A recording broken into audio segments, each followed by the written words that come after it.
Manas attiecības ar likumu ir tādas, ka likums ir, lai ar to cīnītos.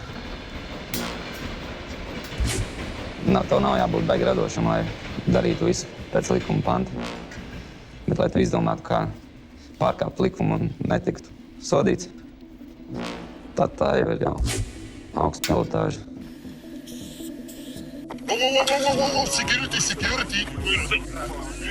Security. Jebkurš cilvēks, kurš jebko ir sasniedzis, ir likumu locījis un stiepis.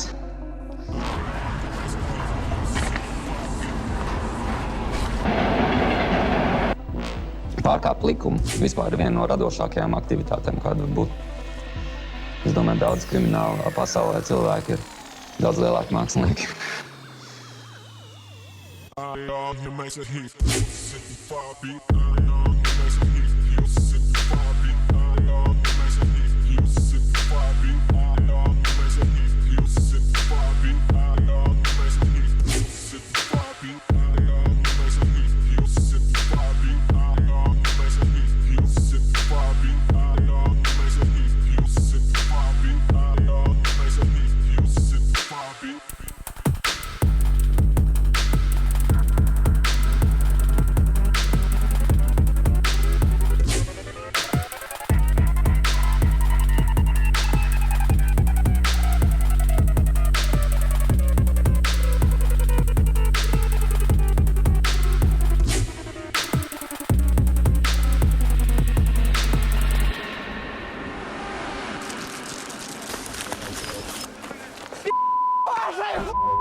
Что это было?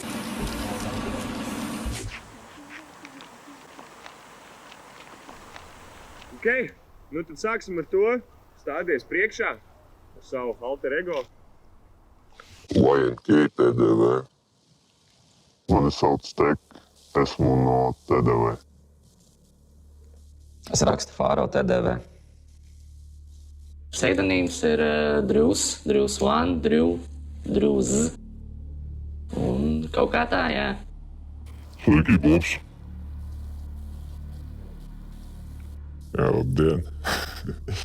Sēna TDV. Man liekas, pašos pirmsākumos tikai sāku zīmēt Latvijā. Es pat nezināju, kas notiek. Es kaut kādā, man liekas, ka vecā žurnālā Tīņu redzēju kaut kādas intervijas ar veciem aizsācējiem. Latvijas grafitī zīmējumus, kaut kādas intervijas palasīju.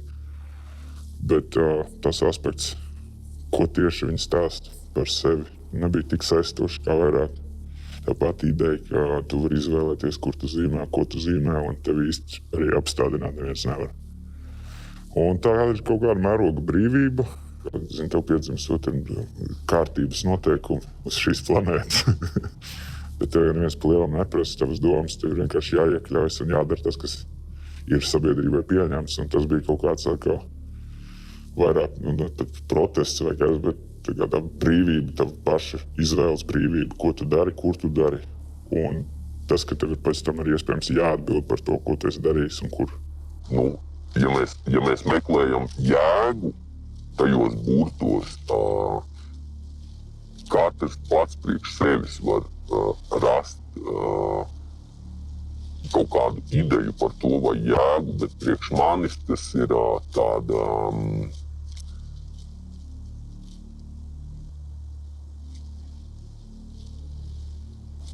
izeja no ikdienas rutīnas un brīvas izpausmes sajūta un emocijas un adrenalīns, ko tu gūsti no tā. Apzinoties, ka tu to dari nelegāli, un tas vēl piešķir tam to emociju buķi, to adrenalīna devu. Jā, nu kas kāds students filmē filmējam?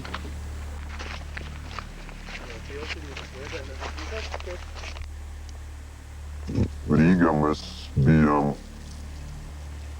gandrīz pirmie, kuri sāka bombīt ielas, kuri aizgāja uz vilcieniem, kuri mēs, laikam, pirmie uztaisījām visus spotus, pirmie uztaisījām rooftopus. Un gandrīz viss bija, kas bija uztaisīts Rīga, tas bijām mēs.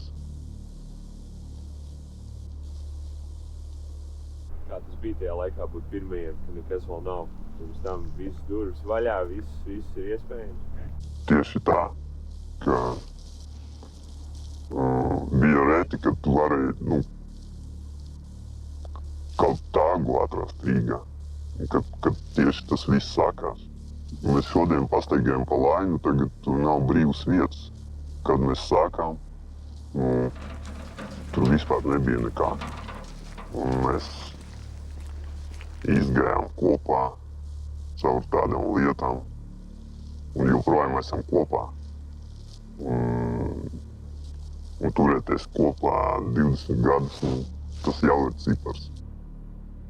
Ir arī kaut kāds pilnais nosaukums. TV ir vienkārši burti. Drunken Vandals. Un tas ir Z Drunken Vandals. Rīgas vecākais, noturīgākais krūv ar diezgan aktīviem darbiem, kas parādās šur tur. Iekarot, tas mazliet gribētu teikt, pus pasauli. Nekurš katrs ir bijis Ņujorkā, to izdarījis no Rīgas, Latvijas točno. Ir All City Baby, no. Tas arī pierāda sevi. TDV, es teiktu, tā ir draugu kopa ar kopējām interesēm. Un, lai nesauktu katru individu, tas ir vienkārši mēs pārstāvam kaut kādu ideoloģiju sev. Iedomīgi snobi, kas nevienu neņem komandā. Tu nevarēsi, jā? Nevarēsi. Bet ja es ritīgs mūku zīmēju. Jā, apsveicam. Kur ir tavi kēni? Man varbūt noderēs vairāk. El color corito, dicen allá cuando vamos a Guatemala, el color corito, vámonos, venga. Venga. Who are you? What are you gonna do? No! Stop! El color corito, dicen allá. Venga.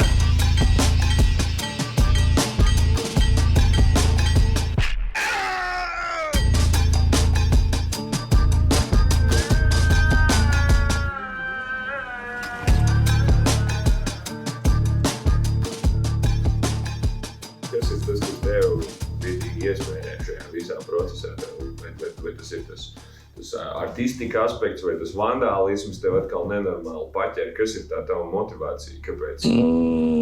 Pirmkārt, jā, man ļoti, nevar teikt, ka tāds brutālais vandalisms man patīk. Ja tā dziļāk vēl skatīties uz to, es arī uztveru to visu krāsošanu un zīmēšanu, rakstīšanu, ka tas ir ļoti tāda sava individuālā feature. Tas ir ļoti arī egoistisks hobijs vispār. Ne hobijs, principā tas ir jau kaut kāda daļa no manī tajā pašā brīdī. Tas ir tāds brutālais vandalisms. Es domāju, ka cilvēki aizraujās ar lietām tur, kur viņiem ir ļoti labs šis te atgriezeniskā saite. Tā ir pirmā no, es teiktu, vērtīgām lietām dzīvē, ko es esmu attīstījis, bet tā bija pirmā lieta, kur es sajūtu tiešām, ka šī atgriezeniskā saite nes augļus, un tad es gribu darīt vēl, un nerimties. Un, tā kā, jā, jebkurš cilvēks, kurš ir kaut ko aizraujās, droši vien piedzīvo ko līdzīgu. Un manā gadījumā tas tāds pirmais lielais tāds tieši bija šis te grafiti. Diemžēl, ja to iet pārāk, šo te ceļu pārāk dziļi, tas var novest arī pie citām daudz vēl bīstamākām, daudz vēl kriminālākām aktivitātēm, un tas ir pieredzēts. Mums diezgan daudz, laikam, paziņas bija cietuma pēc grafiti. Un daži pasēdēja Āzijā, Amerikā. Nu, tas pavisam cits kaut kas. Un nevaru ieteikt.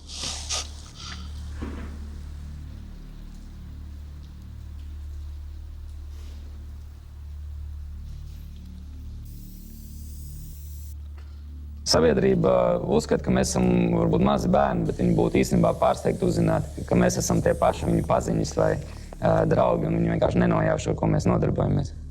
Mēs esam iespējams viņu priekšnieks. Mēs esam tie paši, varbūt pat nodokļu maksātāji, kuru naudu iet beigās tīrot mūsu darbs. Mēs esam tie, kuri dažādā veidā arī dala šīs ielas ar visiem pārējiem. Un, ja mēs dzīvojam kapitālismā, kur visi krāj monētiņas, lai kačātu savu kredītu reitingu, lai nopirktu māju Mārupē un veidot ģimenīti, tad skraidīšana naktīs, apzīmēt sienas, tas nav tā kā pa spalvai galīgi sistēmai. Un beigās, jo vairāk tu to dari, jo dziļākā miskastē tavu dzīvi var aiziet. Tā kā, jā, tas nav kaut kas, ar ko tu vari uzlabot savu dzīvi.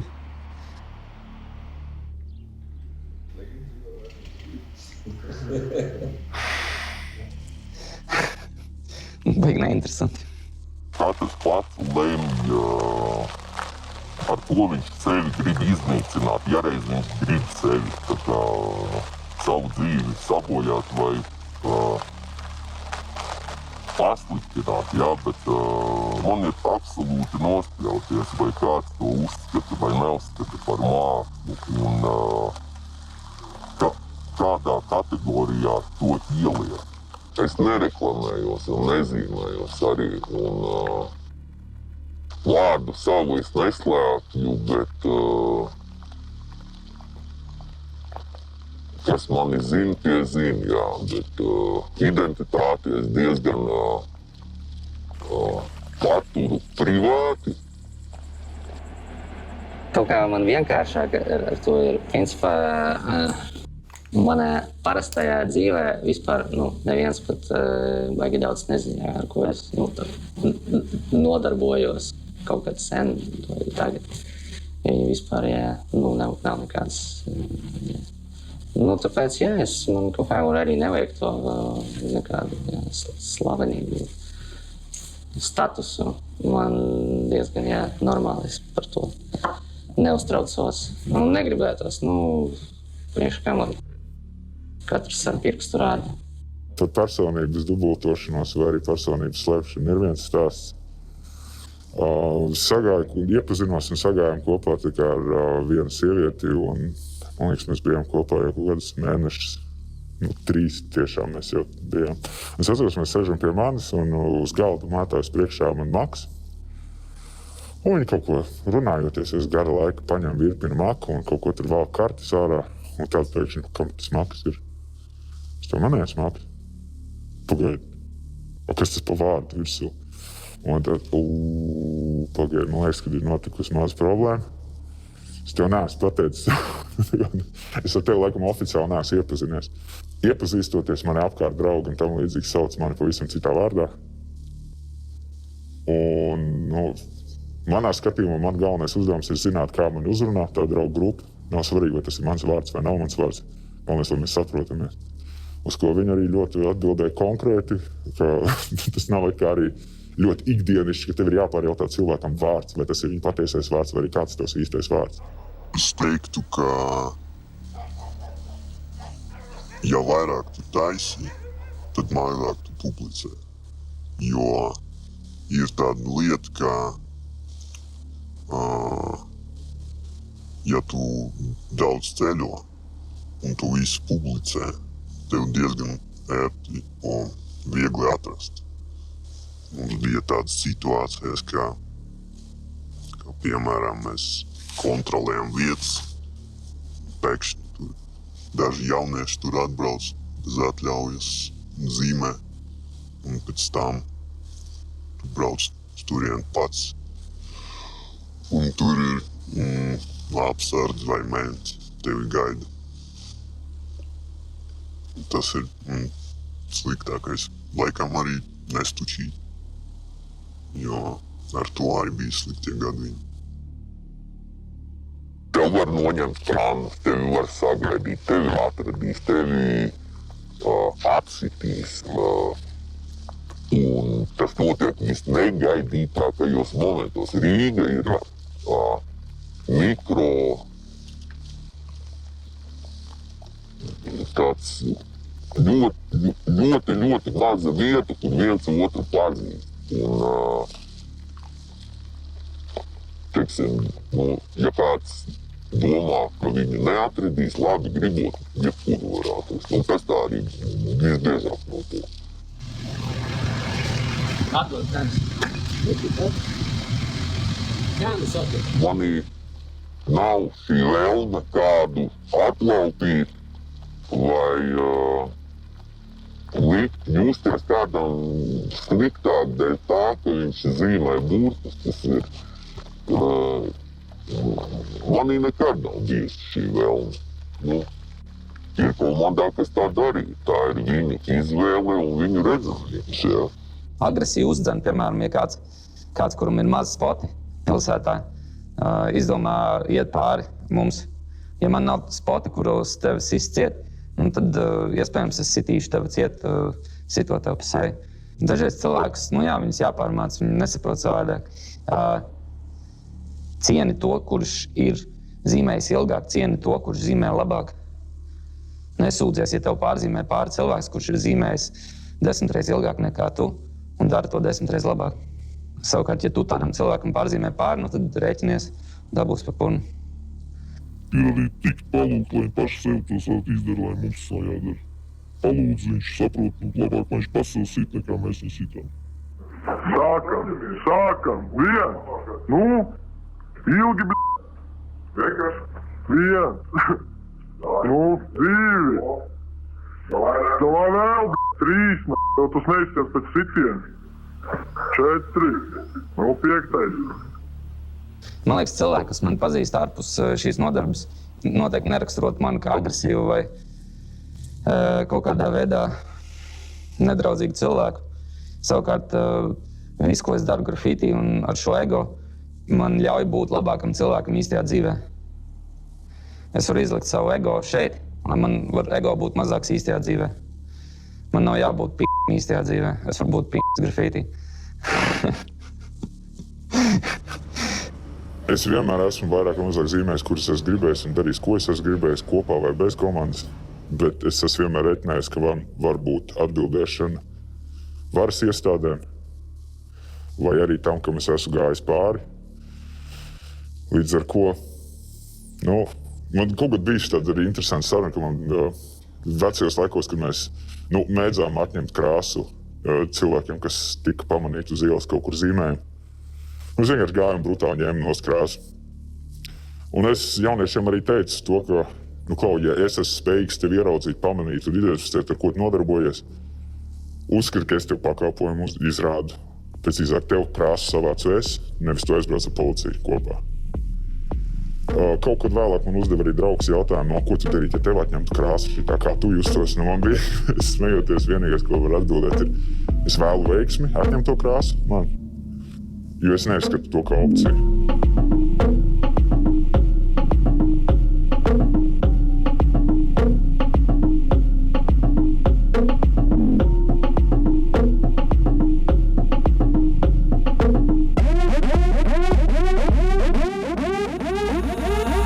Let's get out of here.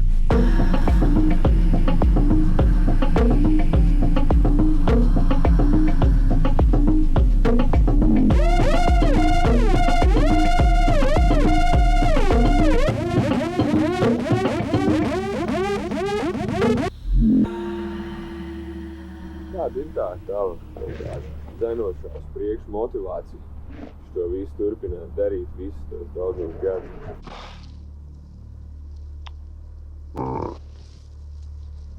Es laikam varu to salīdzināt ar narkotikiem. Man bija dzīves situācijas, kad es gribētu visu pamest.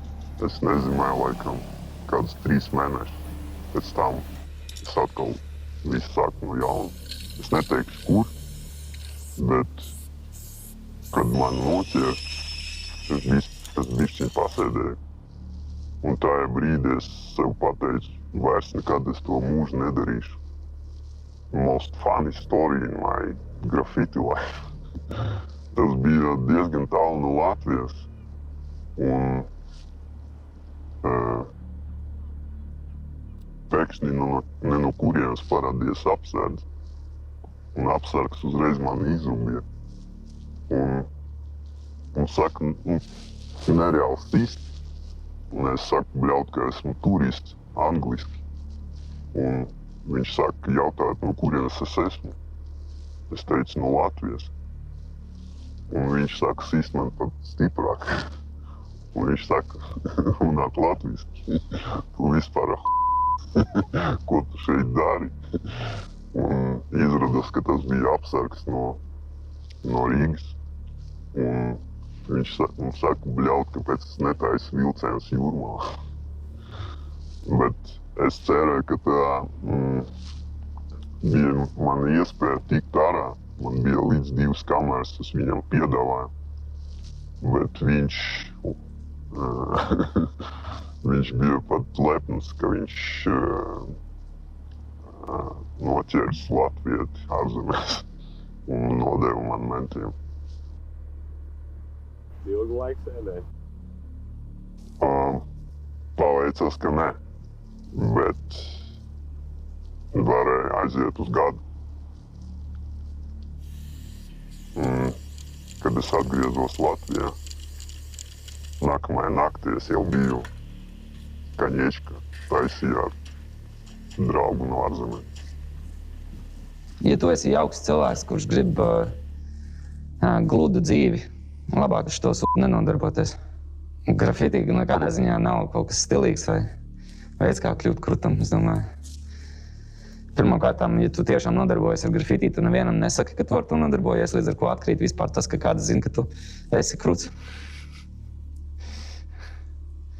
Un tie, kuri domā, ka viņi pastāstīs cilvēkiem, cik viņi ir kruti, jo viņi grafiti nodarbojas, viņi visdrīzāk nenodarbojas ar grafiti. Viņi nodarbojas ar kaut kādu zīmēšanu vai, es nezinu, street art festivālos Tas, manuprāt, inspektoriem un izmeklētājiem nav saprotams. Un ar viņiem arī runājot ar policiju, esot iecirknī, tad viņos valda lielā mērā neizpratne. Viņi skatās rausta plecus un viņi nesaprot, kādēļ gan kāds darītu kaut ko šādu. Un jebkas var notikt. Jebkas naktī var satikt kādu nevisai veselu cilvēku ar nāzi, teiksim, rokās, kas ir vairāk kārt arī gadījies. Mums bija gadījumi, kad, es domāju, ka viss. Kad mēs bišķiņi aizkāvājamies ar krāsošanu tuneli un ieslēdz to trešu sliedi. Un mēs visi nejauši to aizkaram, bet kaut kā mums paveicās.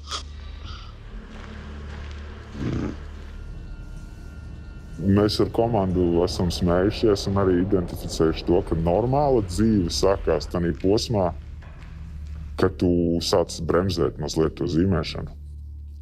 Jo, ja tu pilnvērtīgi visu laiku investē tur, tad es nedomāju, ka ļoti priecīgs iznākums beigās ir.